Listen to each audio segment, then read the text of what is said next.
மதுரை ராஜாஜி அரசு மருத்துவமனையில் ஊழியர்கள் பினாயிலை தெளித்துக் கொண்டே செல்ல ஸ்கேன் கருவி திறப்பு விழாவிற்கு வருகை தந்த அமைச்சர்கள் மா சுப்பிரமணியன், மூர்த்தி, பிடிஆர் அதன் பின்னால் நடந்து சென்ற வீடியோ வெளியாகியுள்ளது. அமைச்சர்கள் வரும்போது நோயாளிகள் எதிரில் செல்லக்கூடாது என தடை விதிக்கப்பட்டதாகவும் குற்றச்சாட்டு எழுந்துள்ளது. இதுகுறித்த கூடுதல் விவரங்களை எமது செய்தியாளர் ராஜ்குமார் வழங்க கேட்கலாம். வணக்கம் ராஜ்குமார், விவரங்கள் என்ன? மதுரை அரசு ராஜாஜி மருத்துவமனையில் 50 லட்சம் மதிப்பில் டெக்டா ஸ்கேன் கருவி தொடங்கி வைப்பதற்காக நேற்று அமைச்சர்கள் மா சுப்பிரமணியன், மூர்த்தி, பிடிஆர் பழனிவேல் தியாகராஜன் உள்ளிட்டோர் வருகை தந்தனர். அப்போது அமைச்சர்களுக்கு மருத்துவமனை ஊழியர்கள் அமைச்சர் செல்ல முன்னாடியே பினாயிலை தெளித்து அவர்கள் சென்றது அவர்களுக்கு வரவேற்பளிக்க மாதிரி இருந்தது. ரெட் கார்பெட் வரவேற்பை மிஞ்சிய அளவுக்கு அவர்கள் அந்த பினாயிலை தெளித்து வரவேற்பளித்த வீடியோ தற்போது வெளியாகி உள்ளது.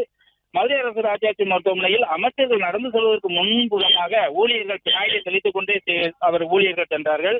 அரசு மருத்துவமனை வளாகத்தில் அமைச்சர்கள் பின்னால் வந்து கொண்டிருக்க முன்னாள் ஊழியர்கள் அந்த பினாயிலை தெளித்துக் கொண்டும் நோயாளிகளுடைய உறவினர்கள் எதிரே வராமலுமாக பாதுகாப்பு அளித்து வந்தார்கள். பினாயில் தெளித்து அமைச்சர்களுக்கு வரவேற்பு கொடுக்கப்படுகிறதா என்ற கேள்வி எழும் வகையில இந்த சம்பவம் நடைபெற்றது. மதுரை அரசு ராஜாஜி மருத்துவமனையில இந்த டெக்டா ஸ்கேன் கருவியை தொடங்கி வைத்த பின்பு அவர் நடந்து வரும்போதுதான் இந்த சம்பவம் நடைபெற்றது. அமைச்சர்கள் வரும்போது எதிரில் நோயாளிகளோ பொதுமக்களோ செல்லாத வகையில மருத்துவமனை ஊழியர்கள் பாதுகாப்பு அளித்ததாக தகவல்களும் வெளியாகி இருக்கிறது. பிளே ஸ்டோர் மற்றும் ஆப் ஸ்டோரில் இருந்து பாலிமர் செயலியை QR கோடு மூலம் பதிவிறக்கம் செய்யுங்கள். செய்திகளை உடனுக்குடன் பெறுங்கள்.